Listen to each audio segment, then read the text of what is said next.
ओम शांति। प्रजापिता ब्रह्मा कुमारी ईश्वरीय विश्वविद्यालय में आज हमारे स्टूडियो में पहुंची हैं कविता दीदी जी। जी हाँ, जो बड़ी दादी और ईशु दादी के साथ में अपना जीवन व्यतीत किया 20 साल तक। जी हाँ, प्रभु के संग जीवन में रंग कार्यक्रम में आज हमारे साथ हैं दीदी कविता। आप नागपुर से आई हैं और पिछले 20 साल से आप ईश्वरीय यज्ञ में समर्पित हैं। यज्ञ से पहले आप 10 साल सेंटर में भी व्यतीत कर चुकी हैं।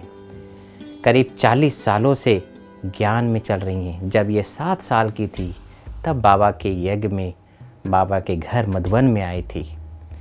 ऐसे दिव्य आत्मा से आपको मुलाकात कराएंगे और वह है कविता दीदी जी। दीदी ओम शांति। ओम शांति। दीदी, आपका जन्म जो है कहाँ हुआ था? हमारा जन्म महाराष्ट्र नागपुर में हुआ है। जी। बहुत धार्मिक परिवार में हुआ है। अच्छा। बहुत पूजा आराधना व्रत आदि चलती थे, उसी परिवार में हमारा जन्म हुआ। तो घर में माता पिता के अलावा और कितने भाई बहन हैं आप लोग? वैसे तो 5 भाई बहनें हैं। हम 4 बहनें हैं, 1 भाई है और माता पिता है, लेकिन कोई भी ज्ञान में नहीं थे। अभी अभी हमारे ज्ञान में आने के बाद में संपर्क में आए हैं। प्लस मेरा जो जीवन है बहुत ही अलौकिक और न्यारा है। पहले आप ज्ञान में आई? जी। ब्रह्मा कुमारी में? हाँ जी। क्योंकि हमारे जो लौकिक चाचा जी थे, मेरी दादी थी, वो सब ज्ञान में चढ़ते थे। जी जी। और वो बहुत पुराने थे। अच्छा। गोंदिया में सेंटर खोलने के भी निमित्त वही बने और घर में गीता पाठशाला थी, तो वो लोग गीता पाठशाला भी चलाते थे। प्लस प्रिंसिपल भी थे। अच्छा। स्कूल में। अच्छा। और डॉक्टर भी थे। वाह। डबल डिग्री में वो सेवा करते थे और प्लस उन्होंने अपने पास में 32 कन्याओं को रखा। दीदी, आपका बचपना गोंदिया में बीता। जी। आप पढ़ाई लिखाई भी आप गोंदिया में की? हाँ, कहाँ तक पढ़ाई किया आपने? हमें 12 तक किया। ब्रह्मा कुमारीज में कैसे संपर्क में आप आ गई? जब हम ज्ञान में चलते चलते हमारे चाचा हमें लक्ष्य देते थे कि इस पढ़ाई से और ये पढ़ाई से आपको क्या अंतर दिखाई देता है। तो हमने कहा ये जो पढ़ाई है हमें बैरिस्टर बनाएगी, हम नौकरी के लायक बन सकते हैं, लेकिन देवी अगर बनना है तो हम ब्रह्मा कुमारी की ज्ञान सुनने से ही हम बाबा का बन सकते हैं और आगे बढ़ सकते हैं। और जीवन का हमारा एक लक्ष्य था, अगर जीना है तो आदर्श जीवन जीना है। तो आपकी शब्दों से ऐसा लग रहा है कि आप बचपन से ही मुरली सुनती थी। जी हाँ। ताकि आपका पढ़ाई से भी आपका बहुत लगाव था। जी। तो इसके दौरान जो है, जैसे कि आप सेंटर पे अचानक कैसे आपका जाना हुआ और माँ बाप से छुट्टी लेना आजकल बहुत मुश्किल होता है, तो घर परिवार में? डायरेक्ट सेंटर पर नहीं गई। जी जी। मेरे चाचा चाची को बेटी नहीं थी, तो चाचा ने अच्छा अपने भाई को करके कहा कि भाई मुझे बेटी चाहिए, मुझे बेटी नहीं है। जी हम जी। तो बाबा के ज्ञान में है, तो हमारे पास तो बेटी और आ नहीं सकती, तो भाई की बेटी माना ही मेरी बेटी, तो उन्होंने मुझे अडॉप्ट किया। आपके चाचा चाची ने? जी। बहुत सुंदर। और मैं उन्हों के पास रही 7 साल की आयु से। उन्हों के पास ज्ञान पालना पढ़ाई सब उन्हों के पास में किया। चाचा चाची ने किया? उन्होंने ही करा। वाह। प्लस उसके बाद और वो ज्ञान में भी थे? ज्ञान में भी थे। जी जी। तो वही लेके जाते थे मुझे सेंटर पर। अच्छा। जब भी कोई सेंटर पर प्रोग्राम होते थे वो खुद ही मुझे आगे से ले जाते थे। ये देखो बहनों को देखो कैसे साड़ी पहन के सेवा करती है, कैसे भाषण देती है, कैसे किचन में काम करती है, कैसे मुरली सुनाती है। तो उनकी विशेषताओं को सारा दिन मुझे दिखाते रहते थे कि आपको भी ऐसे बनना है। लक्ष्य देते थे कि आप इनको देखो और फिर आपको ऐसा बनना है। तो आप देखते देखते ही मैंने उनको लक्ष्य को धारण किया। अच्छा, तो पहली बार मधुबन आप कब आए थे? मैं मधुबन जब आई थी 8.5 साल की थी, 1982। 82 में आप मधुबन आ चुके। जी। तो कैसा लगा उस समय? मिलन था उस समय। अच्छा, ओम जी। शांति भवन में बाबा आए थे। जी जी। तो बाबा उस समय पूरे फैमिली साथ मिलते थे, ग्रुप में से मिलते थे। जी जी। तो जब ओम शांति भवन में बहुत पब्लिक थे और मैं छोटी थी, तो चाचा चाची मुझे अपने वास्तविक गोद में लेके बैठे होते थे। तो मैं भी बहुत उनके प्यार में बहुत ही, मुझे और कुछ याद नहीं आता था। बस चाचा चाची और बाबा मेरे जीवन में थे। भले लौकिक परिवार था, लेकिन मैं कभी जाती नहीं थी और उनसे माँ बाप की याद नहीं आती थी आपको? नहीं, क्योंकि उनका प्यार इतना था। जाते थे, बस मेहमान बन के जाते थे, जाके आ जाते थे। वो खुद ही लेके जाते थे और तुरंत लेके आते थे। क्योंकि उनको ऐसा लगता था कि इनके मम्मी पापा लहसुन प्याज खाते या कुछ खिला देंगे तो उनका मन चेंज हो जाएगा, तो इसलिए वो मुझे छोड़ते नहीं थे। बहुत सुंदर। अकेले नहीं छोड़ते थे। बहुत सुंदर। तो मधुबन में आप सुना रही थी कि मधुबन में उस समय कैसा रौनक आपको कैसा लगा पहली बार जब? इनका जब प्रोग्राम हुआ तो मुझे शुरू में तो हिंट चाचा ने दिया था कि बाबा ऐसे आते हैं, बाबा से दृष्टि ऐसी लेनी है, शक्ति ऐसी लेनी है। तो मैं एकाग्र चित्त होकर बाबा को ही देखती थी। तो जब मुझे तो गुलजार दादी जी दिखाई देते थे, बाबा तो दिखाई नहीं देते थे। अच्छा। तो मैं चाचा को सवाल किया, बाबा कहाँ पर है, मुझे तो दिखाई नहीं देते हैं। तो कब आप आत्मा समझो और अपने को उस स्वरूप में लाओ कि शिव बाबा भी परमात्मा बिंदु बन के दादी जी के मस्तक में आए हैं और मैं भी आत्मा मस्तक में विराजमान हूँ। तो उसी रूप में बैठी और उसी लगन में मैं बैठी रही। फिर जब परिवार को मिलाने का टाइम आया तो मुझे वो लेके गए। तो पहले तो चाचा चाची टोली लिए और मिले प्यार से। उनके बाद में फिर मुझे चाचा चाची ने एकदम बाबा के आगे रखा और कहा कि हमारी बच्ची है, लेकिन बस हमारी एक ही ख्वाहिश है कि ये बाबा की बने। तो बाबा आप इनके सिर पर हाथ रख दीजिए।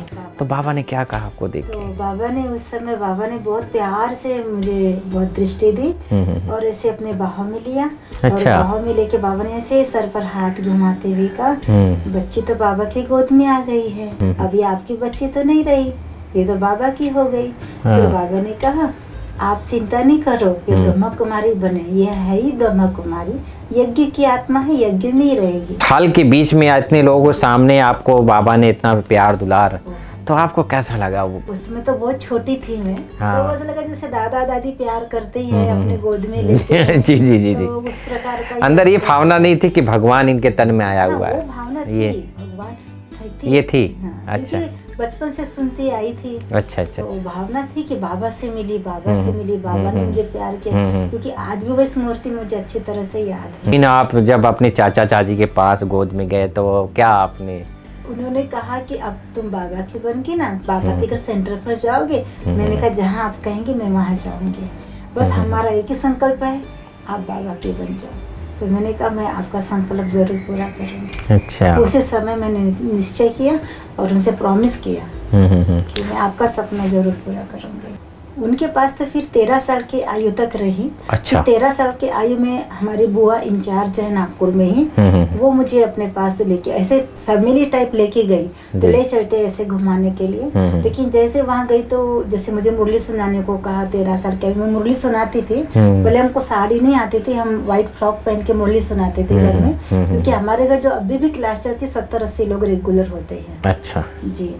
और सेंटर की तरह ही रहन सहन खान पीन और सारी व्यवस्था, हमको कभी ये नहीं हुआ फील कि हम घर पर हैं। क्योंकि घर में ही सेंटर जैसा वातावरण था। सेंटर का ही वातावरण है और ऊपर में लौकिकता कुछ भी नहीं है। हमारे भैया भाभी है, उनकी शादी हो गई, खाना हमारे साथ खाएंगे लेकिन वो अलग बिल्डिंग में रहेंगे, उस बिल्डिंग में नहीं। उस बिल्डिंग में नहीं रहते? उस बिल्डिंग में पूरा आश्रम, वाह। हर प्रकार के सिटिंग रूम, बाबा रूम, किचन सब अलग। सेंटर की ही पूरी भाषा, गीता पाठशाला की भाषा नहीं। आपने अपने दादी ने भी ज्ञान में थे? अभी भी मेरी दादी 97 ईयर्स की है। अभी भी हैं और अभी भी चलती हैं, मुरली सुनती हैं? शरीर छोड़ दिए लेकिन दादी हैं, क्योंकि दादी अभी भी मुरली सुनती हैं और अभी भी है। और इतनी स्ट्रांग है कि हर काम अपने आप करती है। वाह, बहुत सुंदर। बाबा आपकी की बहुत ही लगन, बहुत उन्होंने 32 कन्याओं को पालना दी है अपने व्यवहार से, अपने कर्मों से, अपने प्यार से। दादी कि आज सेंटर इंचार्ज 32 कन्याएं हैं ना, गोंदिया से निकली हुई। अच्छा, आपकी दादी इसकी प्रेरणा से? हाँ, मेरे चाचा चाची और मेरी दादी की पालना से। वाह,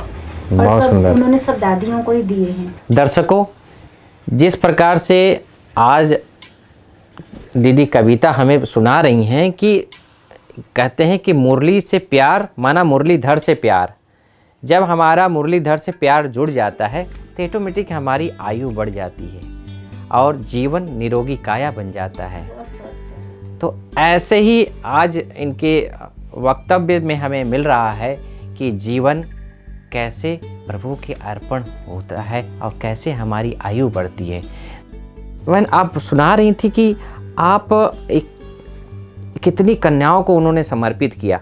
उसके बाद जब आप सेंटर पे ही घर परिवार में आप रहने लगी और फिर अंदर में कैसे आप फिर अलग सेंटर पे आप चली गई? एक्चुअली क्या लगता था कि हमारी जो बुआ थी सेंटर इंचार्ज थे, तो उनके पास कोई और बहनें इतनी नहीं थी। अच्छा। तो उनको लगता था कि दूसरी कोई बहन आने से तो अच्छा मैं अपने भाई की बेटी को ले जाऊं अच्छा। और ये कुछ सेवा करे, कुछ आगे प्रोग्रेस करे।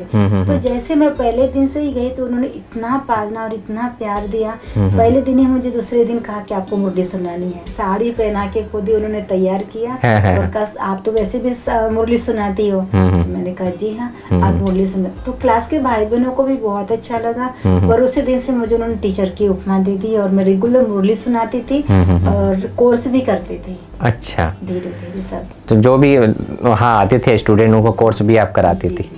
तो बस प्रोग्रेस होंगे आगे इसीलिए बुलाया रखा था। ओके, कुछ सीखे। वाह। तो कविता दीदी आप जब वहाँ पर कितने 10 साल तक आप बता रही हो? 10 साल बुआ जी के साथ। हाँ, अचानक फिर मधुबन में कैसे आपका आना हुआ? दीदी पुष्पा रानी जी थे और दीदी के साथ में हमारा बहुत नजदीक का संबंध था, तो हम आते जाते रहते थे।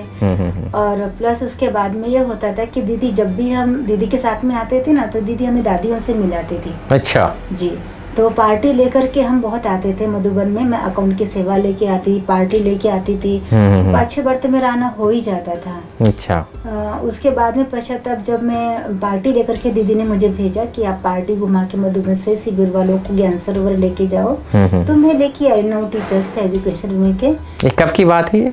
99 मधुबन आई थी एजुकेशन विंग के ज्ञान सरोवर में। जी जी जी। तो दीदी ने कहा कि ये भंडारी लीजिए और भंडारी आप मनोहर दादी जी को दे दीजिए। तो हमने कहा जी दीदी। दीदी ने हमारी सारी तैयारी करा के दी और हम थे और 9 टीचर्स थे, उसमें कुछ माताएं थी कुछ भाई थे।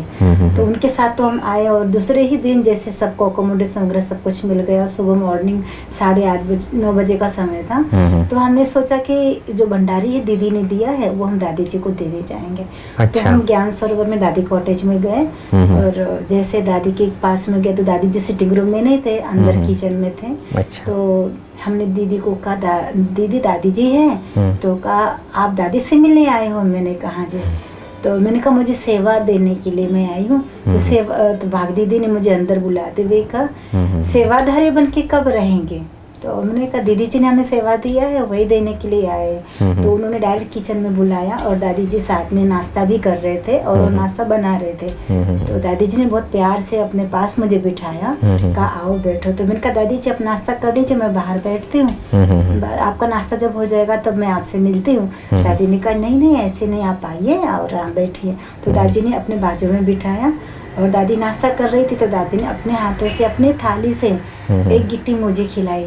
अच्छा। तो मुझे बहुत बहुत बहुत प्यार की वासना हुई, बहुत प्यार आया, बहुत अपनापन लगा, जैसे भगवान मुझे खिला रहा है अपने हाथों से और मुझे बहुत खुशी हुई। तो दादी जी को मैंने कहा दादी जी ये सेवा, हाँ बैठो आप बाद में देना, आप बैठो। फिर दादी ने मेरा समाचार लिया, मेरा नाम पूछा। वैसे दादी जी बहुत जानते थे क्योंकि वो बचपन से चाचा जी के साथ में मधुबन आना जाना करती थी। तो वो दादी उनसे स्पेशल मिलने जाते थे, काफ़ी यज्ञ सहयोगी थे। तो मुझे चाचा दादियों के साथ लेके जाते थे और यज्ञ सहयोग में मुझे मदद कर मेरे हाथ से दिलाते थे। वाह। तो बचपन से उन्होंने संस्कार दिया हुआ जी कि वो अपने आप देते थे अपने, लेकिन बोलते थे नहीं आपके हाथ से जाएगा तो आपको भाग्य बनेगा। दादी आपको देखने के बाद फिर उनके मन में भी कुछ? जी, भागवत ने कहा कि आप कब से सेंटर पर हो? मुझे पूरी इंटरव्यू लिया। तो मैंने कहा अभी 10 साल होने को आ गए हैं, मैं सेंटर पर ही रहती हूँ। और क्या करते हो? हमने कहा सेंटर की जो दिनचर्या, सबसे पहले तो मैं मुरली सुनाती हूँ, फिर जैसे मुरली पूरी होती है तो मैं कोर्स करती हूँ और फिर जो भी घर के छोटे मोटे काम होते हैं उनमें थोड़ी मदद करती हूँ। अच्छा। और खास करके मैं बाहर VIP सेवा के लिए ज़्यादा बाहर जाती हूँ और जहाँ भी स्पीच देने की होती है वहाँ स्पीच की सेवा करती हूँ। बहुत सुंदर। तो कहा आप किचन के काम जानती हो? मैंने कहा थोड़ा बहुत जानती हूँ, ज़्यादा नहीं। और कहा कि आप दादी की सेवा आपको कैसे करना, किसकी सेवा आप जानती हो? तो मैंने कहा कभी नहीं किया है, लेकिन मुझे आती नहीं है ये सेवा ऐसे। तो मुझे फिर उन्होंने ऑफर किया कि हमारे पास शीला है, वो घर जा रही है, उनकी माँ बीमार है 1 माह से और उनकी बहुत इच्छा है देखने की और हमारे पास कोई है नहीं, तो आप रहेंगे हमारे पास में? तो मैंने कोई जवाब नहीं दिया क्योंकि मैं उस प्रोग्राम से आई नहीं थी। तो हमने कहा दीदी नहीं, क्योंकि एजुकेशन विंग के जो टीचर्स आए वो पहली बार आए हैं और मैं उनको थोड़ा घुमाना चाहती हूँ, दिखाना चाहती हूँ, उनके समय थोड़ा साथ बिताऊंगी तो उनको थोड़ा सा ज्ञान सुनाऊंगी, हो सकता है वो जल्दी बाबा के बच्चे बन जाए। और एक्चुअली मेरा संकल्प थे कि मैं अभी सेंटर पर, मेरा समर्पण भी हुआ था, तो मैं सेंटर पर ही रहना चाह रही थी। मेरी बहुत इच्छा थी कि मैं, क्योंकि मेरा जीवन का लक्ष्य था कि मैं एक आदर्श टीचर बना। और बाबा ने भी आपको बचपन में वरदान दिया था। जी जी जी, आप यज्ञ की है, यज्ञ में रहेगी और ब्रह्मा कुमारी ही है। प्लस फिर उन्होंने कहा कि आप सेंटर पर भले बाद में जाना, लेकिन आप 1 मास हमारे पास रुको, क्योंकि शीला की माँ बीमार है तो घर जाएगी, तो आपको रुकना है। तो मैंने कहा दीदी हम कैसे रुक सकते हैं, क्योंकि इनको सब घुमाना दिखाना है तो बेचारे डिस्टर्ब तो हो जाएंगे, क्योंकि मैं और दीदी क्या कहेंगी। तो मेरे तरफ ऐसे भाग दीदी ने देखा और मनोहर दादी जी ने कहा आपके पास टिकट है? मैंने कहा जी हाँ टिकट लाइए। तो मैंने दिखा दिया टिकट, बोला ये टिकट अब हमारे पास दे दीजिए। हम थोड़े संकोच आए कि दादी जी हमसे टिकट ये सब क्यों ले रहे हैं। तो कहा ये टिकट ये आपकी है, वो कट हो जाएगी, बाद में 9 टीचर्स है वो वापस जाएंगे और आप वापस नहीं जाएंगे। पुष्पा रानी तो हमारी कन्या है। कहा कि आपको डरना नहीं है, चिंता नहीं करना है, मैं सब संभाल लूंगी। उसी समय हमारे दीदी से फोन किया, बात किया कि पुष्पा बहन ये जो कविता को आपने भेजा है वो अभी पार्टी लेकर के तो वो वापस नहीं आएगी, शीला को भेज रही हूँ, शीला की माँ बीमार है तो इसलिए वो देखने के लिए जाना चाहती है और मेरे पास तो कोई है नहीं, तो ये कविता मेरे पास रहेगी। तो मैंने उसे भी दादी से और शीला बहन नागपुर की है। अच्छा। तो हमने कहा कि हमें है ना एक्चुअली सेवा कुछ भी नहीं आती है। आप किचन का काम बोलेंगे कुछ भी सेवा नहीं आती, केवल मुरली सुनाना आती है, ज्ञान योग आता है, बाकी किचन का काम। और तो बोले हम सिखाएंगे ना आपको, आप सब सिखाएंगे। मालिश करना जानती हूँ, सिर में तेल लगा, मेरे को कुछ भी नहीं जानती हूँ और कुछ नहीं आता है। तो इंटरेस्ट भी मेरा ज्ञान योग में ज़्यादा था, तो मैंने कहा कुछ नहीं आता। बोले कोई बात नहीं, बाबा की बच्ची हूँ ना तो बाबा सब सिखा देंगे। तो इसी प्यार पालना में फिर दादी ने 15 दिन 8 दिन 15 दिन ऐसे कर करके फिर रख ही लिया। के बाद में फिर मुझे इतनी सेवा नहीं आती थी, तो भाग दीदी ने और मनोहर दादी ने एक सेवा सिखाई उन्होंने। अच्छा। बहुत प्यार से, कभी ऐसे नहीं कि कोई गलत हो जाए तो डांट दे, नहीं, बहुत ही मतलब मुझे ऐसा लगता था कि मैं अपने माँ के पास आई हूँ। इतना पालना, दादी अपनी गोदी में पकड़ के बिठाएगी, मेरा हाथ पकड़ के चलेगी। मैं रोज दादी को मुंडी क्लास में लेके जाती थी। तो शीला दीदी ने एक बार मुझे सिखा दिया था कि ये सेवा ऐसी करनी है, तो मैं उसी अनुसार फॉलो करती थी। तो बहुत खुश थी हमारी सेवा से। सीधे मनोहर दादी से फिर आप प्रकाश मणि दादी के साथ? ये तो मेरा लक्ष्य है और भाग्य है कि बाबा ने मुझे दादी प्रकाश मणि जी के पास 2 साल में मनोहर दादी जी के पास में थी। तो वहाँ पर ना प्रकाश मणि दादी जी आते थे कभी कभी ज्ञान सरोवर में, तो दादी कॉटेज में भी आते थे। दोनों दादियाँ बैठती तो मैं मनोहर दादी की बहुत अच्छी सेवा करती थी। तो मोहिनी दीदी और मुन्नी दीदी हमेशा देखती थी ये कहाँ से लाए हो। मनोहर दादी ये तो नागपुर से है, अच्छा अच्छी सेवा करती है। तो मोहिनी दीदी मुन्नी दीदी की खास मेरे पर नज़र थी। और उसके बाद में कभी भी मुन्नी दीदी जैसे दादी प्रकाश में मुरली सुनाने के लिए आती थी ज्ञान सरोवर में, तो कहती थी कि मुझे अकेले में बिठा करके दीदी बहुत हालचाल पूछती थी और बोलती थी आपको कुछ भी चाहिए तो मुझे बताना, आपको यहाँ कैसे लगता है, क्या लगता है, ऐसे करके बहुत पालना। क्योंकि मनोहर दादी जी मुझे बाहर बहुत लेके जाते थे, पंजाब लेके जाते थे, हरियाणा लेके, दिल्ली सब। और दादी जी अपनी पर्सनल सेवा में मुझे रखते थे, जिसमें क्या टीचर पैक करना, उनको दादी जी को तैयार करना। दादी की पर्सनल सब सेवा थी, किचन की सेवा तो भाग दीदी ही करते थे। अच्छा। और मुझे दादी की सारी पर्सनल सेवा होती थी। और दादी जी को मैं सारे दिन में मुरली सुनाती थी, पढ़ के भी सुनाती थी और दादी को कहानियाँ सुनाती थी। अच्छा। जो मनोहर इंदिरा दादी की कहते हैं कि मनोहर कहानियाँ भी दुनिया में एक भूख है, तो आप उनको कहानी सुनाती थी। तो दादी जी कहती थी अब सेंटर पर क्या आके करोगी। दादी मैं कभी दादी मुरली सुनाती थी, कोर्स करती, क्लासेस करती, उनको क्लास करना अच्छा लगता है। तो जब भी मुझे समय मिलता था तो मैं सिलू दीदी और उषा दीदी की खास क्लास सुनती थी, ताकि इनकी क्लासेस सुनते सुनते मुझे भी इनके जैसे आ जाए। जी जी जी। और इनके जैसे मैं सीख जाऊँ। तो दादी कहती थी इनको सुनो, सुनने के बाद फिर तो लिखो, फिर लिखने के बाद फिर मुझे सुना। तो जब भी मुझे टाइम मिलता था मैं स्टडी करती थी और सेम टू सेम ऐसे कराने की प्रैक्टिस में रहती थी। दीदी आप फिर वहाँ से फिर दादी के पास कैसे? दादी जी मनोहर दादी जी का हाथ पकड़कर मैं मिलने के लिए गए थे। तो उस समय मनोहर दादी की तरफ मोहिनी दीदी, मुन्नी दीदी ने कहा अच्छा है बालकी को भी साथ में लाई हो। तो मुझे बहुत अच्छे से बहुत पालना और प्यार देके टोली देखी, क्या कभी हमारी सेवा नहीं करोगे? मैंने कहा मुझे नहीं आती दादी सेवा करना इतना अच्छे से। तो कहा मनोहर दादी बहुत तारीफ करने लगे कि इसको ये भी आता है, ये भी आता है। तो मोहिनी दीदी ने कहा अच्छा तू मेरी सेवा करो तो मैं समझूं कि तुझे सेवा करना आती है। तो आ जाना दोपहर में और मेरी मालिश करना, मेरे सिर में तेल लगाना, तो मैं समझूं ना तुझे सेवा करना आती है। तो मुझे थोड़ा डर सा लगा कि मैं बड़ों के आगे कैसे सेवा करूं। लॉटरी खुल गई हमारी। मुझे इतनी आती नहीं है, मुझे खुद को ऐसे ही लगता था कि जिस प्रकार सेवा होती है शायद मुझे उस प्रकार नहीं आ हो और ये मेरे से नाराज न हो जाए। तो मैं थोड़ी डर गई थी कि दादी मुझे आप नहीं भेजो सेवा ने, चाहे तो मुझे सेंटर भेज दीजिए क्योंकि मैं सेंटर रहना चाहती हूँ। दीदी आप इतने भाग्यशाली हो कि जिसको दुनिया पूज रही है उनके चैतन्य रथ को आप संभाल रही हो। बहुत बड़ी अब माना आपके अंदर फीलिंग होगी जी। और उसके बाद में फिर दोपहर का समय हुआ तो सिर में तेल लगाना था। खास मोहिनी दीदी ने संदेश भिजवाया विश्व कल्याणी भवन में, जाओ कविता को बुला के लाओ। अच्छा। तो खास मैं मोहिनी दीदी की सेवा के लिए बुलाए, फिर उनकी सेवा किया, सिर में तेल लगाना, मालिश का बहुत अच्छा करती हो, बहुत अच्छा करती हो, तुमको तो ये भी अच्छा आता है, ये भी अच्छा, सब तो अच्छा करती हो, फिर तो डरती क्यों हो? ऐसे करके मुझे हंसाया, बहलाया, प्यार किया।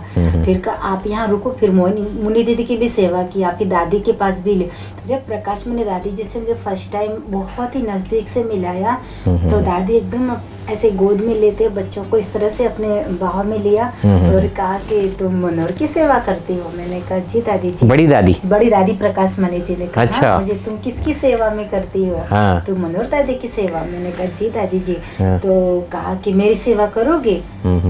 तो मैं एकदम देखते ही रही, बहुत खुशी भी हो रही। बड़ी दादी ने कहा जी, दादी जी ने कहा कि मेरी सेवा करोगे? मुझे बहुत खुशी हो रही थी, लेकिन अंदर से लग रहा था कि मुझे इतनी सेवा करना नहीं आती अच्छे से। अच्छा। ये भान मुझे होता था अच्छा। कि मुझे सेवा करना इतना अच्छा नहीं आता है, पता नहीं ये लोग कैसे पसंद कर रहे हैं। जी जी जी। ये मुझे भान होता था। जी जी। ये कभी नहीं कि मुझे अच्छी सेवा करना आती, ये नहीं लगता था। मुझे इतनी अच्छी आती नहीं, पर पता नहीं सबको पसंद कैसे आ रही है। तो मुझे खुद पर वंडर लगता था, ये बाबा का ही कुछ चमत्कार। जी जी। और प्लस ये लगता फिर मनोहर दादी मुझे बहुत प्यार करती थी और जैसे मुझे लगा मेरी अपनी माँ है, तो मुझे मनोहर दादी को छोड़ने की दिल नहीं थी।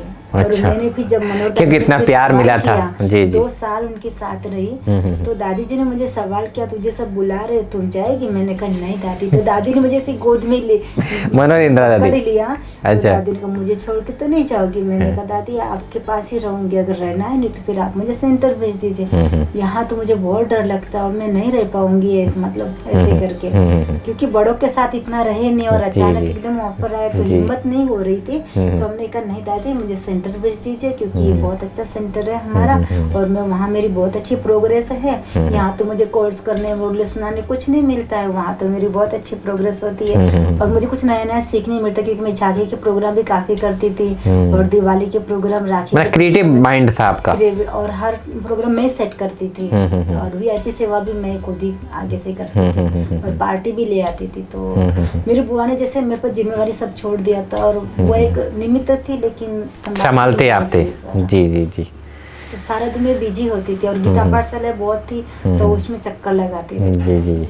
मोहिनी दीदी ने कहा कि मनोहर तुम दूसरी मंगा लो नागपुर से। अच्छा। अपने लिए। अच्छा। इसको छोड़ दो, हमारे पास कोई है नहीं। जी, अभी देखो दादी की तबीयत ठीक नहीं रहती और मुन्नी दीदी तो सारा दिन स्टोर में सेवा करती है और मैं भी देखो मेरी भी तबीयत है तो मुझे भी तो कोई चाहिए ना।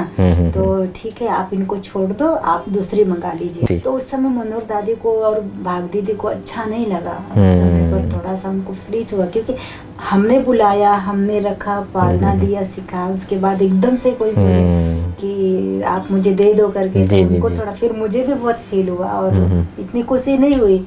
लेकिन दादी ने कहा, फिर मुन्नी दीदी ने कहा देखो आपको है ना मेरी सखी के लिए रखा जा रहा है। अच्छा।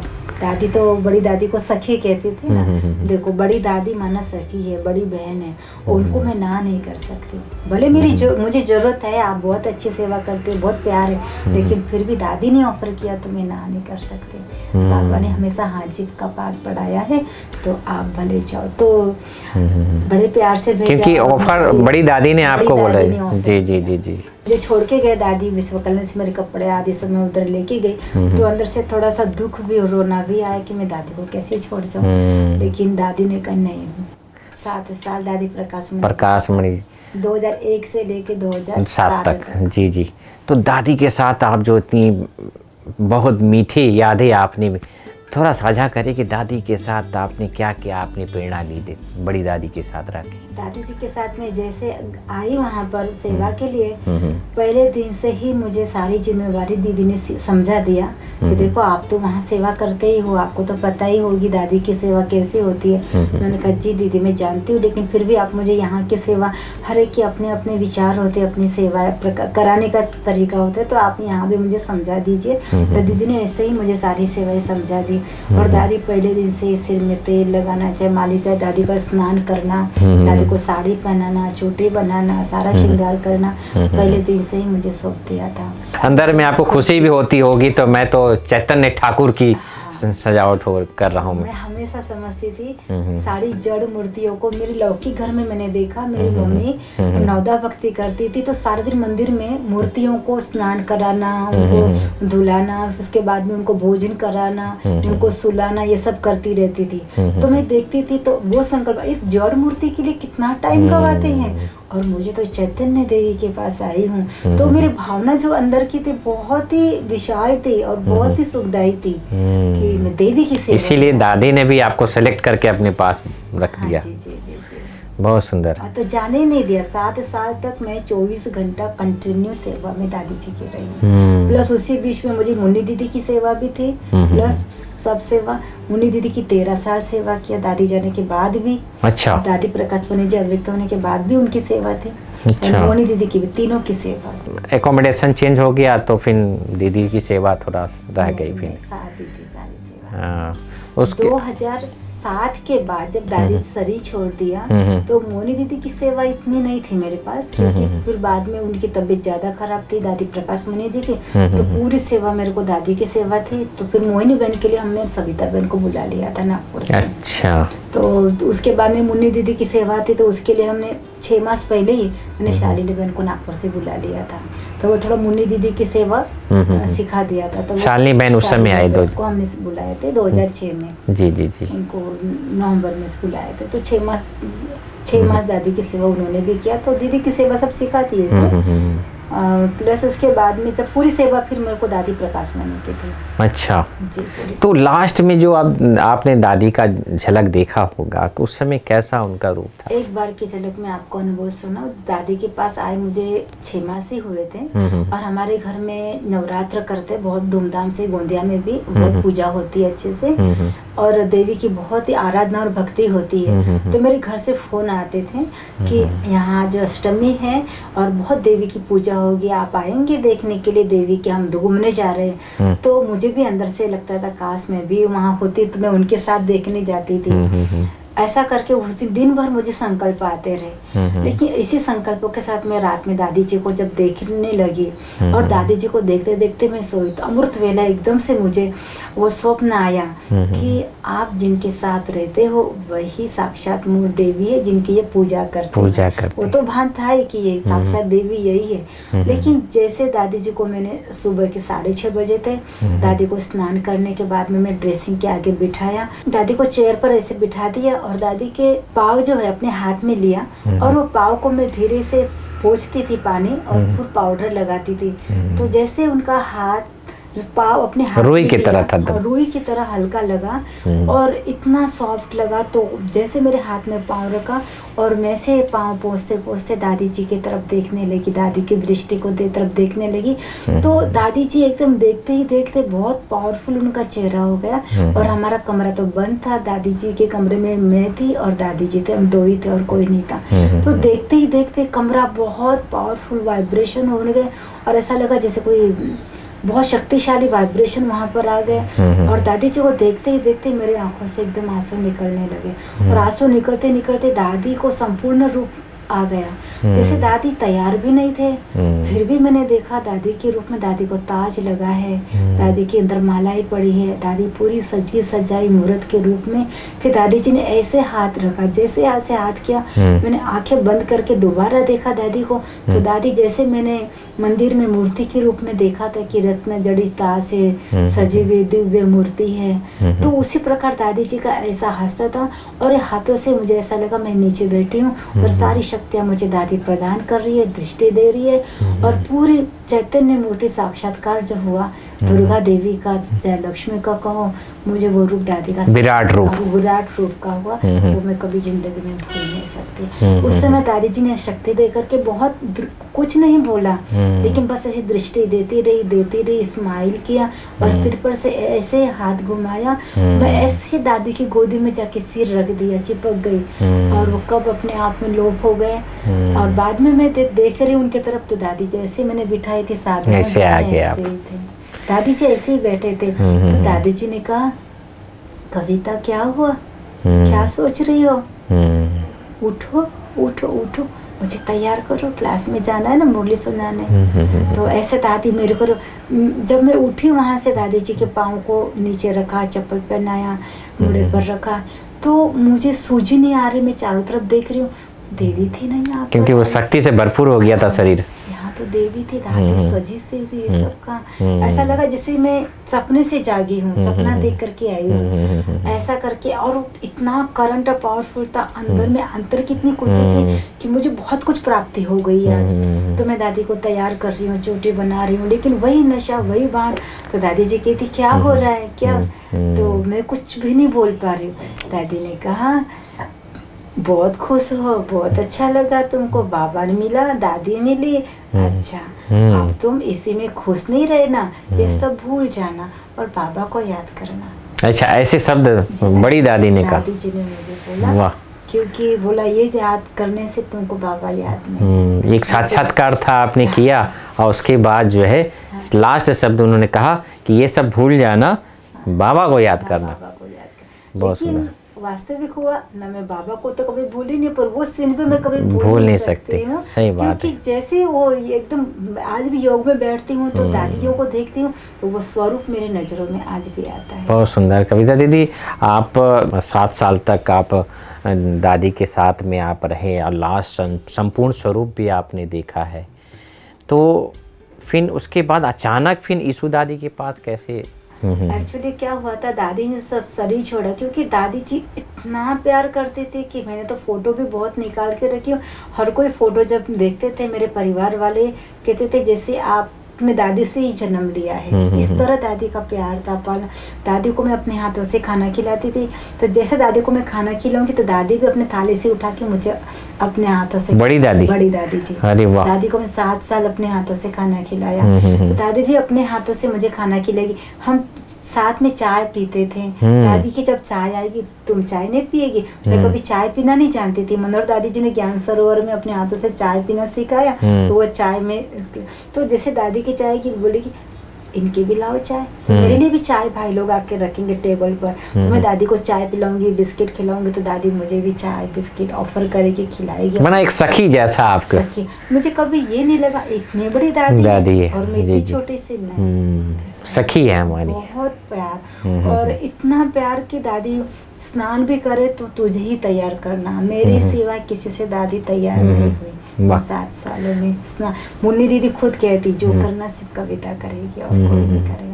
प्लस उसके बाद में जब ईशु दादी जी वहाँ बैठे होते थे, जैसे हम बैठे होते, एक सोफे पर दादी और मैं बैठी होती थी, हमारे आगे ईशु दादी बैठी होती, सब देखती थी सीन। और लेकिन ईशु दादी से मेरे को बहुत ज्यादा प्यार इसलिए था क्योंकि वो गंभीरता की मूर्ति, किसी से कुछ नहीं बोलती थी। अपने लोग आए, उनको चेक दे, पैसे दे, अपने कैश दे, ऑफिस अकेली जाती, अकेली आती, सारे काम अकेले खुद करती थी। इतनी एज में भी दादी जी, मैं समझता हूँ उस समय उनका 85 की एज में भी खुद अपना हाथ से कुछ करना, कभी किसी की मदद नहीं लेती थी। तो मुझे कभी कभी उनको देख के बड़ा ये लगता था, प्यार आता था। क्या बात। अपने आप कपड़े धुलाई करना, धूप में से कपड़े उठा के लाना, कुछ भी हर चीज अपने आप, ऑफिस अकेले जाना। उनकी कोई ब्राह्मणी नहीं थी? नहीं थी। उनको बहुत मुझे देख करके तो मैं आगे से ऑफर करती थी, दादी जी आपको क्या चाहिए? मैंने पेन भूल गई हूँ यहाँ, आप बैठे, मैं आपके लिए पेन लेके आती हूँ, आप रुमाल लेके आते हो, आप क्यों चाहते, मैं हूँ ना आपकी सेवा में। तो नहीं तुम दादी की सेवा में हो, मेरी सेवा।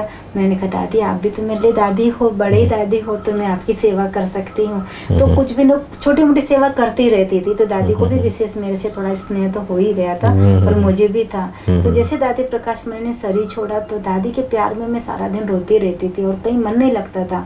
तो उस समय 2007 में ना, 2007 में तो आशा दीदी, सुषमा दीदी सभी बड़े मुझे, एक्चुअली मैं दादी प्रकाश मणि के साथ होने के कारण मुझे बड़े लोग बहुत प्यार करते थे, सभी का बहुत ही ज्यादा स्नेह था। चाहे निर्वेल भाई हो, चाहे ब्रिजमन भाई जी हो या दीदियाँ हो, बड़ी बहुत प्यार करते थे। मेरे भाग्य की सराहना भी करते थे कि तुम्हारा भाग्य कितना ऊंचा है, तुम नर्स हो क्या, तुमने बोला जैसे देती हो, दवाई भी खिलाती हो, सब करते हो। तो मैं कहती थी नहीं दीदी, मेरे घर में ना मेरे चाचा, दोनों चाचा डॉक्टर है, मेरे घर में हॉस्पिटल है, मेरे घर में फार्मेसी भी है, तो उस कारण मैं थोड़ा मेडिकल जानती हूँ और बीपी देखना, शुगर देखना, काफी कुछ मेडिकल का जानती हूँ।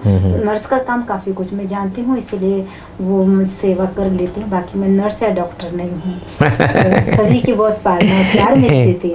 जी जी जी। हर कोई कहता था तुम्हारा भाग्य कितना ऊंचा है, कि कितना बड़ा है। एक बार की मैं आपको बात सुनो, जब मैं 2003 या 4 की बात है, दादी प्रकाश मणि जी की सेवा में थी मैं, तो बाबा आए थे डायमंड हॉल में। डायमंड हॉल में जब बाबा आए तो मैं दादी जी को मुन्नी दीदी के हाथ में दे दिया और जाके मैं पीछे बैठ गई सोफे के पीछे।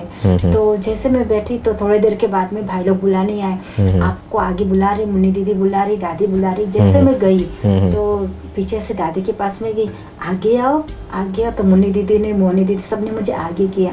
तो दादी ने एकदम मुझे बाबा के पास डायमंड हॉल में बाबा के आगे खड़ा कर दिया, दादी प्रकाश मणि जी ने, और कहा नीलू बहन आप बाबा से मिलाओ। तो इनको, क्योंकि मेरी बहुत सेवा करती है, तो बाबा के आगे एकदम खड़ा कर दिया मुझे और बाबा के पास एकदम क्लोज खड़ी हो गई। बाबा ने ऐसा हाथ पकड़ लिया, अब एक बाप दादा ने, और दादी पास में बैठी थी तो बोलती जाए, बाबा दिन रात मेरी सेवा करती है, रात भर जागती है और दिन में भी सेवा करती है, बहुत प्यारी, बहुत अच्छी सेवा करती है, बहुत सुख देती है। तो बाबा ने मेरा हाथ पकड़ा और हाथ पकड़ के हाथ पर हाथ ही रखा और इतनी पालना, इतना दृष्टि देते रहे। मैं तो ऐसा लग रहा था जैसे बहुत सागर, बाबा बहुत स्नेह का सागर बरसा रहा हो। हाँ, और बहुत ही पावरफुल करंट आ रही जी। तो मैं बाबा को देखती रही। तो बाबा ने ऐसे हाथ पर हाथ मेरा पकड़ के ही रखा काफी देर तक। बाबा ने कहा तुम्हारा भाग्य बहुत ऊंचा है, बहुत भाग्यशाली आत्मा हो, बहुत दुआएं जमा की है, अंत तक दुआएं चलाएगी, बहुत नसीबवान आत्मा हो। ये अव्यक्त बाप दादा ने कहा, तो बाप दादा के महावाक्य है जो बाबा ने मुझे कहा। फिर मैं कुछ नहीं बोली, मैं देखती रही, बाबा की दृष्टि लेते ही रही। लेकिन बाद में मेरी आंखों से ऐसे ही आंसू बहते गए। क्या हुआ, क्या सोच रहे हो? तो बाबा ने कहा आपको पता है आप कौन हो? तो मैंने ऐसे गर्दन हिला के कहा नहीं। तो कहा आप बाप दादा के गले की हार हो, आप एक नशा हमेशा याद रखना, आप साधारण नहीं हो। ये नशा रखना कि मैं बाप दादा के गले का हार हूँ, पक्का ये याद रखना, भूलना नहीं। ऐसे करते करते बाबा ने मुझे अपने हाथों से, नीलू बहन से टोली लेके अपने हाथ से टोली खिलाई, ऐसे हाथ पकड़ के वरदान देते हुए फिर मैं बाबा के ऐसे प्यार से छुट्टी लेके, दादी ने फिर उस समय प्रकाश दादी ने बहुत प्यार किया, देखा बाबा तुझे कितना प्यार करता है। उसके बाद में बैठी तो जैसे मैं गई पीछे सब मेरे हाथ पकड़ने लगे, जैसे टोली मांगने लगे। बाबा ने तो टोली मुझे खिलाई दी थी, लेकिन हर कोई मेरा हाथ पकड़े। कितना देर बाबा ने इन हाथों में तुझे शक्ति भरी, फिर तुम दादी का हाथ पकड़ के चलती हो। तो लोग बहुत भावना से मेरे हाथों को टच करते, मुझे टच करते कि वो एनर्जी हम प्राप्त करें। पावर हाउस से लाइट हाउस में आता, लाइट हाउस से पूरा हर जगह जाता है। मुझे भी आज तक भी वो नशा और वो खुशी है कि मैं बाबा की छत्रछाया में, बाबा की गोद में बहुत ही सेफ और बहुत सुरक्षित हूँ, और बाबा की हर नज़र, हर सेकंड की नज़र मुझ पर है, और मैं साधारण स्थान पर नहीं हूँ, मैं सचमुच विश्व के स्टेज पर हूँ। ये हमेशा मुझे नशा ध्यान रहता है आपको जी। मैं साधारण स्थान पर नहीं हूँ। जो भी आप कर्म करते हैं तो ऐसा लगता है कि हम विश्व के स्टेज पे सेवा कर। बाबा तो देख रहा है, लेकिन विश्व की हर आत्मा की नज़र मुझ पर है। तो मेरे से ऐसी कोई कर्म, कोई गलती ना हो कि मैं खुद को शर्मिंदा महसूस करूं, और जो मेरा लक्ष्य है, मैं आदर्श जीव ब्रह्मा कुमारी बनूं, उसमें कोई दाग लगे। और उसी लक्ष्य को लेकर आप आगे बढ़ रही हैं जी, चल रही हैं जी।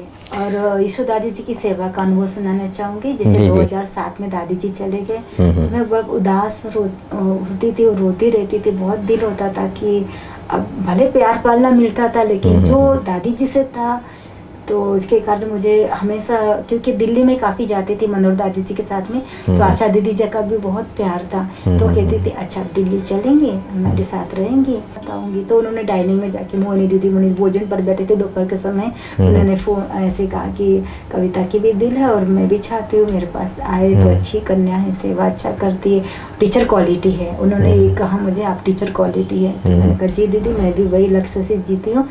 वो कहा कि आप चलेंगे हमारे पास, तो मैंने कहा जी।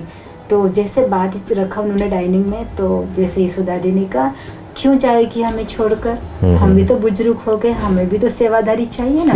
ईशु दादी ने कहा जी, और ये तो पुरानी हो गई, सब सीख गई है, तो आप इसे क्यों लेके जाते हैं, ये तो नहीं जाएगी। फिर मोनी दीदी ने, सबने यही सवाल का, कविता को हमारे छुट्टी नहीं है। अच्छा। उसी दिन से फिर ईशु दादी जी की सेवा में थी। लेकिन जब ईशु दादी की सेवा में, तो दादी सब कुछ अपने आप ही खुद सब कुछ करती थी, तो फिर सारा टाइम मुन्नी दीदी की सेवा में ही रहती थी, और मोहिनी दीदी की सेवा। और ईशु दादी बहुत कम सेवा कराती थी, नाम मात्र। 2000 उनकी सेवा का जब स्टार्ट हुआ मेरी लाइफ में, तो 2013 गिर गए थोड़ा सा चक्कर आने से, तो सभी बड़ों ने कहा कि देखो दादी के साथ आपका नाम जुड़ा है, दादी तो ऑफिस भी अकेले जाते हैं, घूमते फिरते, वॉकिंग भी अकेले, सब अकेले करते हैं, तो आप दादी के साथ रहा करो। और दादी को हम अब जब भी ऑफर करते थे, दादी हम आपके साथ पैदल चलते हैं, वॉकिंग करते हैं, ऑफिस लेके चलते, आपकी सेवा नहीं, मैं ठीक हूँ, मैं चल सकती हूँ, मैं कर सकती हूँ, मुझे जरूरत नहीं है अभी, आप भले दीदी की सेवा करो, आप अपनी मुरली सुनो, योग करो, नहीं कर सकते, मुझे सेवा की जरूरत नहीं है। लेकिन ऑफर उन्होंने ही किया था। अच्छा, एक चीज़ हम पूछना चाहेंगे, जब आप 3 साल जो आपका गैप रहा, जब आप उनके दादी के साथ में रहकर फिर मुन्नी बहन के पास आप वहाँ से, तो उस समय का क्या अनुभव रहा आपको? जैसे हमें दादी प्यार पालना देती थी, मुन्नी दीदी ने भी हमें सेम संभाला, बहुत पालना, कभी हमें दादी की कमी महसूस नहीं होने देती थी। हमारे उतना ही खाने पीने का, हमारे उठने बैठने की, हमारी हर जरूरत का ख्याल रखा दीदी ने। मैंने हमेशा उनको माँ की नजरों में देखा। मेरी लौकिक में मदर ने शरीर छोड़ दिया था काफी पहले, तो मैं हमेशा मुन्नी दीदी को अब आज भी मैं अपनी माँ समझती हूँ, और बहुत पालना प्यार दिया। कभी ऐसी शिकायत का मौका उनसे भी नहीं मिली और मुझे भी नहीं मिली। बहुत सुंदर। उसके बाद आप ईशु दादी के पास चले गए। दादी की तबीयत बहुत ज्यादा खराब होने लगी, तो फिर सभी ने कहा, बड़ों ने, और जरूरत दिखाई भी पड़ रही थी दादी की सेवा के लिए, और हम तो शालिनी बहन को बुला ही लिए थे दीदी की सेवा के लिए। तो फिर जैसे शालिनी बहन वहाँ आई दादी कॉलेज में, और उस समय आप फ्री नहीं हुए। अच्छा, दीदी की भले शालिनी बहन आए, लेकिन जो सेवा मेरी थी, मैं वो सेवा पूरी दीदी मेरे से ही कराते थे। अच्छा जी, दीदी की सेवा में विश्व कल्याणी भवन में आने के बाद ही छुट्टी है, वरना मैं पूरी सेवा करती वहाँ पर, क्योंकि दीदी मेरी सेवा को बहुत पसंद करते थे। अच्छा, तो दीदी की सेवा कभी नहीं छोड़ा हमने। बहुत सुंदर। कविता दीदी, आप कैसे आप ईशु दादी की सेवा में, जैसे बड़ी दादी की आप इतनी दुआएं या पुण्य आपने जमा किया, फिर अचानक ईशु दादी के पास आप सेवा में गई, तो ईशु दादी से आपने क्या प्रेरणा प्राप्त की? ईशु दादी जी जब मुझे सेवा मिली, उनकी सेवा का जब मुझे उन्होंने खुद आह्वान किया कि कविता मेरी सेवा करे, और मुझे भी अंदर से बहुत खुशी हुई कि दादी ने मुझे डिमांड किया है। और दादी के अंदर मैंने ये भी देखा कि हर कोई उनका हाथ पकड़ने के लिए जाता था, उनको टच करता था, हर को कहते थे कि नहीं बाबा ने ये सब करने मना किया है। लेकिन जब मैं खड़ी होती थी दादी का हाथ पकड़, दादी बड़ा प्यार से मेरा हाथ ऑफर करती थी और पकड़ती थी, तो मुझे अंदर से बड़ी खुशी होती थी कि दादी मेरा हाथ पकड़ती है। किसी का हाथ पकड़ते नहीं है, लेकिन मेरा हाथ पकड़ती है, इस बात में मुझे बड़ी खुशी थी। भले सेवा कराए ना करे, लेकिन मेरा हाथ पकड़ती है, मेरा इस बात की करंट आता है ना करंट आपका। आता था। और जैसे दादी प्रकाश मणि जी आगे बैठे होते थे, उनको कुछ भी मिलता था, लिफाफा मिलता था, कुछ भी, तो जब ईशु दादी कमरे में बैठे रहते थे तो कहते थे जाओ तुम ईशु को देके आओ, ये लिफाफा अभी अभी मिला है मुझे। देने जाती थी तो दादी सोफे पर बैठे होते थे, तो कभी अपनी मुरली लिख रहे हैं, कभी लिफाफे सेट कर रहे हैं, कभी कुछ ना कुछ बिजी रहते थे। तो एक दिन दादी जी ना पलंग के ऊपर लेटे हुए थे, अच्छा। अपने बेड के ऊपर लेटे थे, 4 बजे का समय था दोपहर का। तो जैसे मैं दरवाजा थोड़ा सा खोल के दादी के अंदर गई, दादी जी ऐसे लेटे थे, लेकिन मैंने देखा अपने स्वरूप में ऐसा मुझे उस समय पर कमरे में लगा, बहुत पावरफुल, बहुत करंट आया, लगा जैसे विष्णु लेटे हुए हैं। और जैसे ईशु दादी, हाँ ईशु दादी अच्छा। पूरा विष्णु के रूप में मुझे दिखा, वहाँ साक्षात्कार हुआ आपको? साक्षात्कार पूरा विष्णु जैसे साक्षी एकदम दृष्ट होकर के विशेष यहाँ पर लेटे हैं, वही ऐसा लगा जैसे विष्णु जी लेटे हैं। तो मैंने दादी जी के मुझे एक भावना है, मैं सभी बड़ों के पाँव छूती हूँ आज भी। पर मुझे कोई कहते हैं भक्ति मार्ग, लेकिन पता नहीं क्यों मुझे पाँव छूने की बहुत अच्छी आदत, मुझे बहुत खुशी होती। तो दादी जी के मैंने पाँव छुआ और जैसे लगा मुझे आशीर्वाद मिलता है ना, जैसे हम पाँव ऐसे करते हैं ना तो एक आशीर्वाद मिलता है। तो जैसे दादी को मैंने पाँव छुआ तो और दादी ने मुझे बहुत प्यार से मुस्कुरा के कहा अच्छा आप आए हो। मैंने कहा जी दादी जी। दादी जी ने कहा आओ आओ बैठो। तो मैं खड़ी थी तो कहा मेरे सोफे पर बैठो ना। मैंने कहा दादी आप बैठते ना, इसलिए मैं खड़ी ही रहती हूँ। मैं दादी के चरणों में ऐसे, दादी भले लेटे थे, मैं दादी के बेड के नीचे जाके बैठ गई और दादी को कहा दादी जी ने आपके लिए कवर दिया और कहा दादी को। फिर मैं देखते ही रही तो दादी को मैंने हाथ पकड़ा तो दादी के हाथ से रुई से लगे, इतना सॉफ्ट लगे, ऐसा लगे दादी भी देखो सब दादियों के हाथ, इनके हाथ कितने नरम, कितना दादी के विचार कितने ऊंचे कि हर काम अपने आप करते हुए। दादी के कमरे को मैं देखती रही, कुछ भी नहीं था, मतलब इतना सिंपल कमरा था।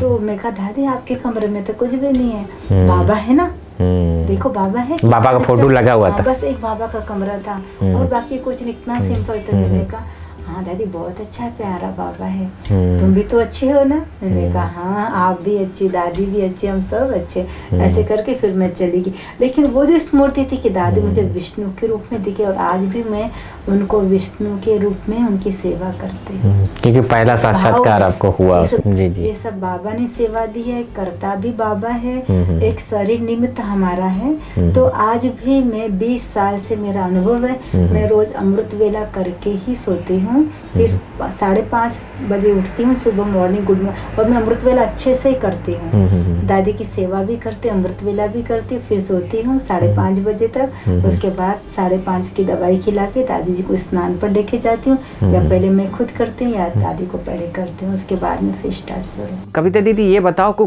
खुशी का राज क्या है, क्योंकि आपसे अलावा और कोई नहीं जान सकता है कि इतना दादी खुश कैसे रहती है और बोलती भी नहीं है, लेकिन सिर्फ वाइब्रेशंस पता चल जाता है। जैसे कि एक बल्ब में अगर अलग अलग हम कलर डालते हैं तो वो कलर हमें दिखाई देता है, लेकिन दादी के, ईशु दादी के जीवन में खुशी की जो लहर है हर पल हम लोग को महसूस होता है। तो खुशी कैसे उनको मिलता है? दादी का खुशी का राज ये है कि वो सर्व संबंधों एक बाबा से जोड़ा है।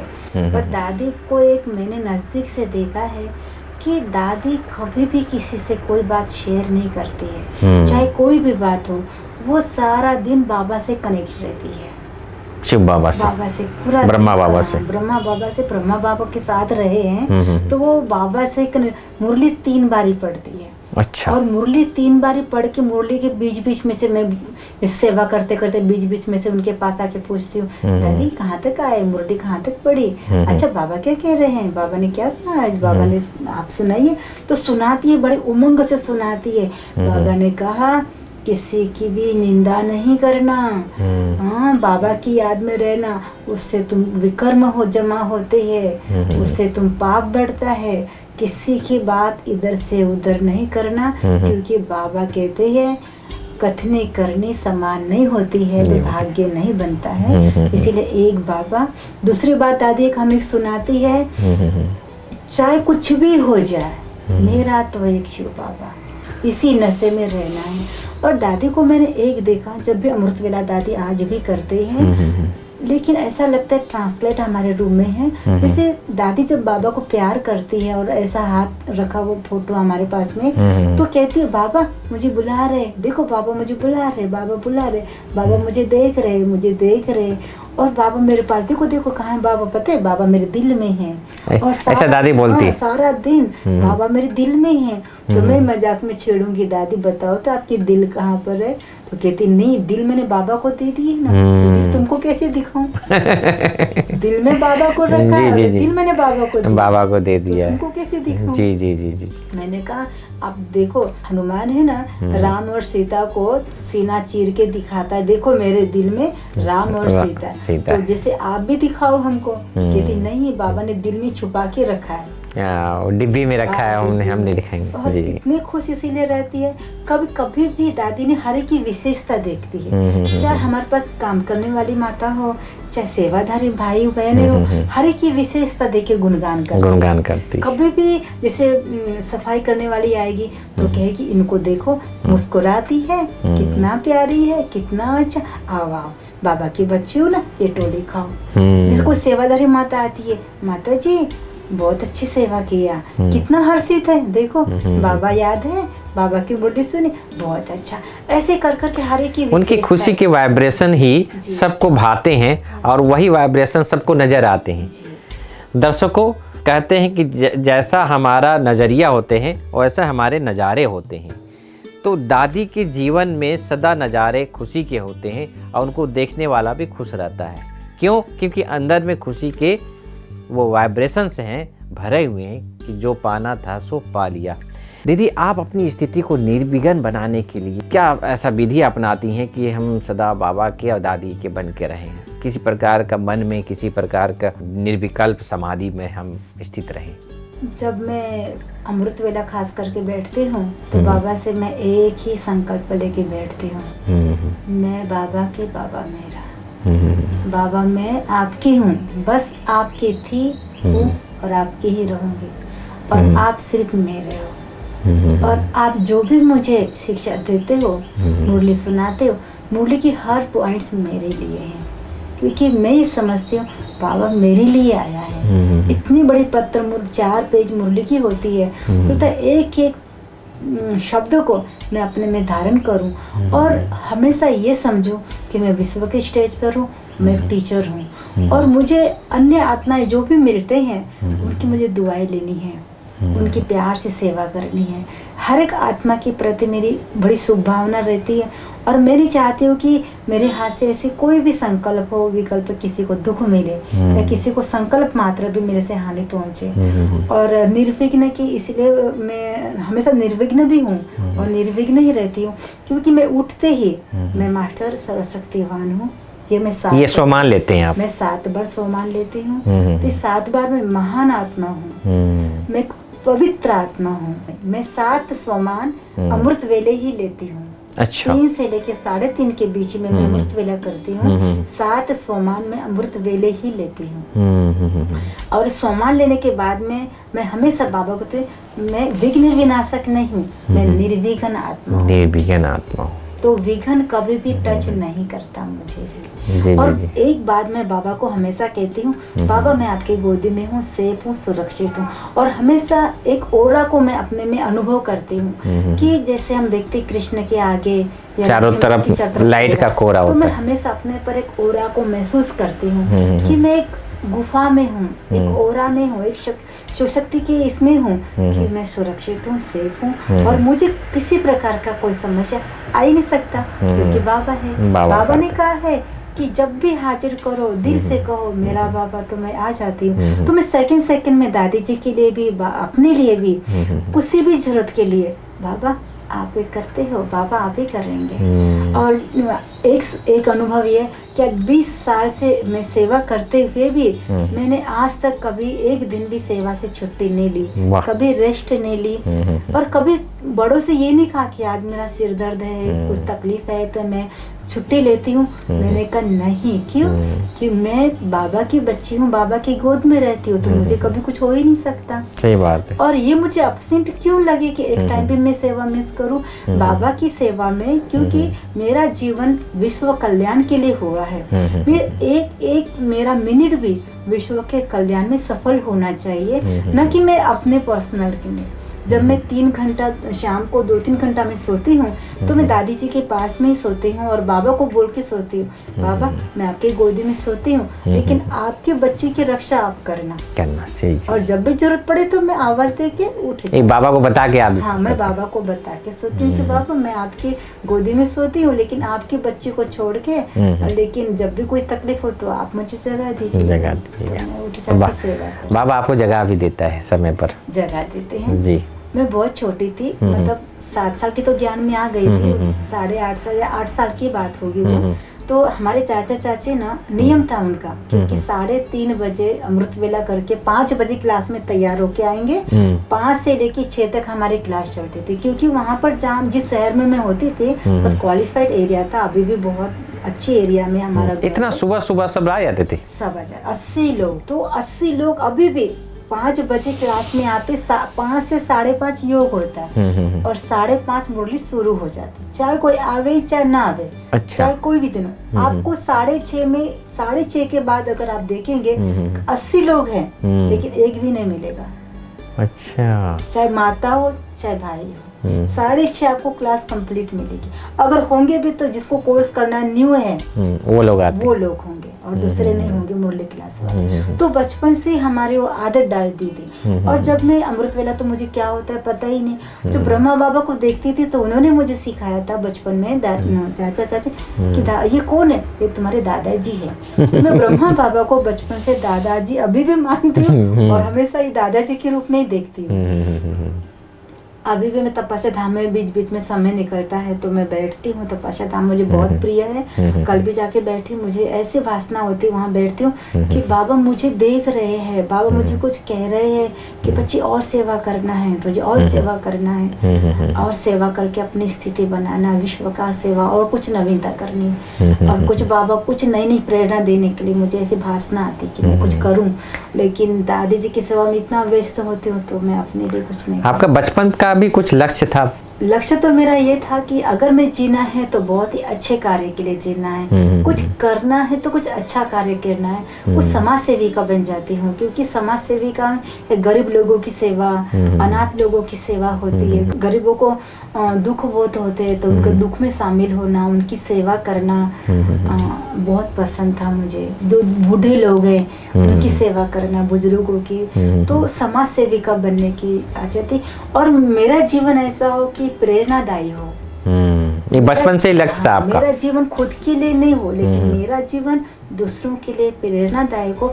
आज भी मैं यही चाहती हूँ कि मेरे जीवन में ऐसी कुछ विशेष जीवन हो मेरी, कि जीवन जीना हो तो विशेष, साधारण जीवन जीना, ऑर्डिनरी जीवन जीना मुझे तो बचपन से ही पसंद नहीं और आज भी जीना है तो बड़े ऊंचे लक्ष्य के साथ में कुछ अच्छा कार्य करने के भाव से।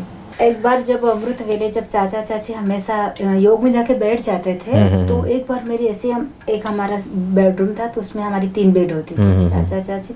तो चाचा कभी मुझे अपने पास ही गोदी में या चाची अपने गोदी में, बहुत छोटी थी तो मैं अकेली सोई थी, तो ये दोनों छोड़ करके मुझे बाबा कमरे में जाके बैठ गए। तो मैं उनको बोल के सोती थी कि आप जाएंगे तो मुझे भी आप ले जाइएगा अपने साथ में। अच्छा। बाबा के कमरे में, मैं भी बाबा के साथ, लेकिन वो लेके जाते थे मुझे और मैं सो जाती थी। तो फिर वो लोग अपने बाबा कमरे में सो जाती थी। जी जी। तो कभी चाची अपने गोदी में सुला के बैठेगी और या चाचा अपने गोदी में सुला के योग करते थे। मतलब मेरे सिर पर हाथ है, मैं उनके गोद में सोई हूँ और वो लोग योग कर रहे हैं। और कहते थे, ऐसे लगता था जैसे कि छोटा बच्चा सोया और बाबा सारी शक्ति तुझे दे रहा है। बचपन से ही जो है चाचा चाची के वाइब्रेशंस वो योग के आपके ऊपर पड़ा। जी जी। जैसे एक दिन उठाया ही नहीं उन्होंने मुझे और मैं सोई, शायद हो सकता है मैं नींद में हो तो मुझे छोड़ के चले गए। तो जब वो छोड़ के चले गए तो मुझे थोड़े ऐसे मेरी पलंग हिली तो एकदम से मेरी नींद खुली। तो बाबा ना ऐसे ऊपर में थे, धोती पहने हुए, सफेद कपड़े पहने हुए थे, कहते बच्ची उठो उठो। मैं ऐसी पलंग हिली तो मैं उठ के बैठी, कहा बच्ची आ जाओ, उठो उठो। तो बाबा ने ऐसे अंगुली दी मुझे अच्छा। मैं ऐसे अंगुली थी तो मैंने बाबा की ऐसे अंगुली पकड़ी तो बाबा मुझे उठा के अपने गोद में ले लिए। सपना ब्रह्मा बाबा ने अपने गोद में उठा लिए और बोला आज तुम मेरे से मिलने नहीं आए, माँ आपसे मिलने आई। पापा मैं आपसे, आप दादाजी आपके पास ही रहूंगी मैं तो सदा। ऐसे मैं उनसे बात कर रही हूँ, मुझे अपने गोद में ले लिए। अच्छा आपको कहाँ चलना है? आपको घूमने का? हाँ घूमना अच्छा लगता है, क्या देखेंगे? तो बाबा ने पहले मुझे ना ऐसे ना थोड़ी डरावनी भयानक काली काली सी दुनिया दिखी तो मैं बहुत डर गई। तो बाबा ने ऐसे गोदी में ले लिया, मुझे नहीं देखना। अच्छा बाबा बहुत डर लग रहा है, बाबा बहुत डर। फिर ऐसे थोड़ी देर ऐसी दुनिया दिखाई कि जिससे काले काले बादल थे और काला था सीन तो और कुछ भी नहीं था ऐसा। तो मुझे अच्छा आपको क्या मुझे तो ना मंदिर पसंद है, फूल पसंद है। अच्छा फिर बाबा ने मुझे गार्डन में लेके गए और वहाँ पर गार्डन भी था और सोने चांदी के महल जैसे बहुत सुंदर महल दिखाई दिए वहाँ पर। ये सब सपने में दिखाई। जी।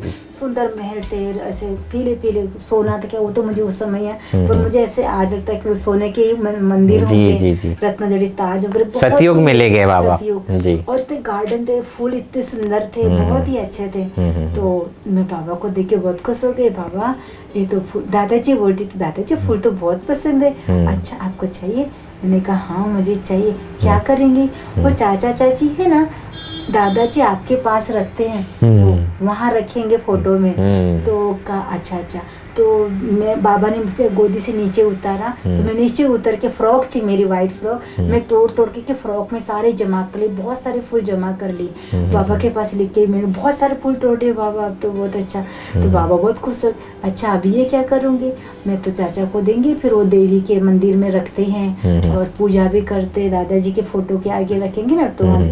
अच्छा तुमको देवी अच्छी लगती है, मंदिर अच्छे लगते हैं? हाँ मुझे बहुत अच्छे लगते क्योंकि मम्मी हमारी बहुत पूजा करती थी। तो बाबा ने मुझे डायमंड अब भी मुझे याद आता है, ऐसी बड़ी सभा दिखाई जिसमें ना सारी देवियाँ सफेद कपड़े पहन के बैठे हुए थे। अच्छा ये हाँ, और एक एक का मंदिर सजा हुआ था अलग से। एक बैठे थे जैसे मैं बैठी हूँ ऐसे बैठे, और एक एक का मंदिर सजा हुआ और सब सफेद कपड़े पहन के बैठे हैं। अच्छा डायमंड हॉल ऐसे लाइन से बैठे हैं सभी मंदिर जैसे, सब मंदिर में एक एक का मंदिर अलग अलग से हैं और एक एक सज के सवर के श्रृंगार के साथ बैठे मंदिर में बैठे। तो का आप ये फूल है ना, यहाँ देवी या मंदिर है, मंदिर में देवी पे उनको मैं एक एक को जाके देख रही हूँ, प्यार से फूल दे रही हूँ। अच्छा। एक एक देवियों को। मुझे ये नहीं पता कि वो कौन दादियाँ थी, लेकिन मैंने यही समझ के उस समय भाव आज भी नजर में कि एक बड़ी सुंदर सजी हुई मूर्ति थी, देवियाँ थी, वो मेरे हाथ से फूल लेती थी और फूल को चूमती थी, मेरे हाथ को चूमती। जो फ्रॉक में आपने फूल रखा था वो वाला फ्रॉक, एक एक फूल उठाती थी फिर उनको देती थी, तो मुझे बहुत प्यार से देखते थे,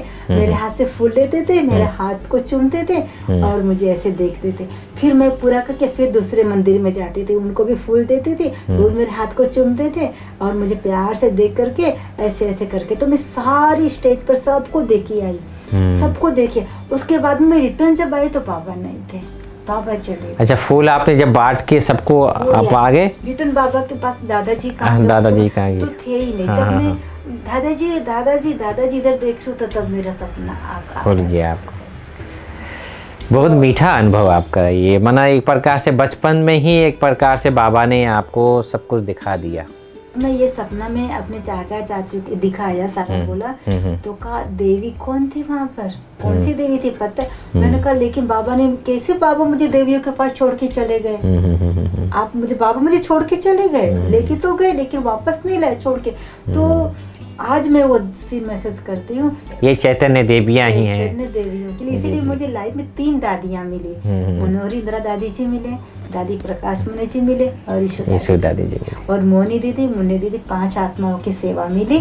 तो इसीलिए बाबा ने इन्हीं के लिए मुझे ये सब तैयार किया। और इन आत्माओं को आप डेली फूल चढ़ा रही हैं, आज भी चढ़ा रही हैं, भावना के साथ, बड़े प्यार से मेरे आज भी जब 5 को देखती हूँ तो मेरे लिए सब देवियाँ है और आज भी देवी के रूप में भी नमन करती हूँ और उनको प्यार पालना लेती हूँ और ले रही हूँ आज। बहुत सुंदर। दीदी आज जिस प्रकार से सारी दुनिया लॉकडाउन हुआ पड़ा है, हर घर में लोग घर में हैं, माता पिता भाई बहन सब लोग अपने घर में हैं। ऐसे समय पर हर इंसान जो आज के युवा है वो थोड़ा भटक रहा है, सोशल नेटवर्किंग में चला जा रहा है, कुछ अलग साइड में चला जा रहा है, अपने आप को टेंशन में बीमारी विकार ये सब आते जा रहे हैं। ऐसे माहौल में आज आर्थिक मंदी जो है वो भी आ गई है। तो ऐसी स्थिति में कि कैसे हम ऐसे माहौल में अपने आप को कैसे सेफ रखें, हमारे दर्शकों को आप संदेश दें। जब से हम बचपन से इस ज्ञान मार्ग में चले हैं तो बाबा ने एक बात हमें पक्का करा है, नथिंग न्यू। ये जो कुछ भी हो रहा है कुछ भी नया नहीं है, ये तो होना ही था और हो ही रहा है। ड्रामा में हर पार्ट हर सीन रिपीट हो रही है, लेकिन आज हमें देखते हैं कि ये सब कुछ होते हुए भी हम अपनी स्थिति को हलचल में नहीं लाए। अगर हम बाबा से जुड़े रहते, बाबा की शिक्षाओं को अपने जीवन में हम धारण करते और हम सतमार्ग पर हम चल रहे हैं, तो हमारे जीवन में एक ही हो कि साक्षी दृष्टा होकर के अपनी स्थिति की संभाल करें, क्योंकि ये हलचल तो होना ही है। क्योंकि ड्रामा में बाबा ने पहले ही सारे पाठ पढ़ा के रखे हैं और कहा है बाबा ने ये भी शब्द कहा हुआ है कि इसी माहौल में रहते हुए भी अपने स्थिति को अचल अडोल स्थिति बनाना है। हमें हलचल में नहीं आना है, ये नहीं देखना है कि ये क्या हो रहा है, क्यों हो रहा है, नहीं, ये होना था, हो रहा है और जो भी होगा इसमें भी अच्छा ही होगा। क्योंकि बाबा ने कहा कि संगम युग कल्याणकारी युग है, तो कल्याणकारी युग में कभी भी अकल्याण नहीं हो सकता है। ये ड्रामा का अंतिम चरण में अंतिम सीन में हम पहुंचे हुए, लेकिन इस बात का एक बात मुझे एक महसूस होती कि हमने कभी सोचा नहीं था कि इतनी जल्दी विनाश हमारे आंखों के सामने आ जाएगा। ये हम देख पाएंगे? नहीं, ये तो नहीं सोचा था कि हम देख भी पाएंगे, महसूस कर पाएंगे। लेकिन अभी की जो वाणी चल रही है बहुत ही पावरफुल चल रही है और अभी की जो क्लासेस भी चल रही बहुत ही पावरफुल, और अभी जो योग तपस्या चल रही है, इस तपस्या के बल से जब मैं बैठती हूँ योग में अमृत में ना, तो जैसे मैं अपने लिए समय निकालती हूँ तो लेकिन विश्व की आत्माओं के लिए एक संदेश देती हूँ और योग करती हूँ कि बाबा इतनी हलचल हो रही है दुनिया में, तो थोड़ी शक्ति उनको इतनी प्रदान करना कि उनको दुख कम महसूस हो। दुख भले हैं लेकिन दुख होते हुए भी दुख महसूस न हो। उनको आप अपनी शक्ति में इतनी प्यार में आप समा लीजिए कि उनको तकलीफ होती हुई भी तकलीफ की महसूस करना हो और आपके नज़दीक आ जाए, आपको दिल से याद करे और अभी तो भी आपको पहचाने। और हर एक आत्मा को यही महसूस करती हूँ कि अब बस बहुत हो गई दुनिया की हलचल देखते, अब बाबा को देखो, भगवान को पहचानो और भगवान की गोद में अपने जीवन बिताए। दर्शकों, आज कविता दीदी के जीवन के अनुभव, जो बाबा के बगिया के 5 अनमोल रतन उनकी सेवा में अपने समय श्वास संकल्प को सफल किया कर रही हैं, इस एपिसोड से आज आप प्राप्त किए होंगे कि कैसे हम अपने जीवन में समर्पित जीवन क्या होता है और हमारे लक्ष्य जो है, जो हमने बचपन में लक्ष्य निर्धारित किया था, उस गोल को हम कैसे प्राप्त करें, इस एपिसोड से आप प्राप्त कर सकते हैं। हम कहीं साइड सीन में ना भटके, हम न कोई अपने जीवन में लक्ष्य निर्धारित करें और उस लक्ष्य के आधार पर अपने जीवन को सही दिशा पर लेके जाएं। कविता दीदी के अनुभव से हमें लगा कि सचमुच में जीवन, कहते हैं, दूसरों को दुखड़ा दूर करने वाले तेरा दुख दूर करेंगे राम। ये जो गीत है इनके ऊपर सार्थक है कि कैसे ये सबकी दुखड़ा दूर करते हैं। अब बाबा इनका दुख दूर करता है। एक दुख की तो बात नहीं है, लेकिन ये जो सुख की अनुभूति है, दुख की फीलिंग आने नहीं देती है। दीदी की तरह एक नए बाबा के बगिया के फूल लेकर आपके सामने फिर हाजिर होंगे।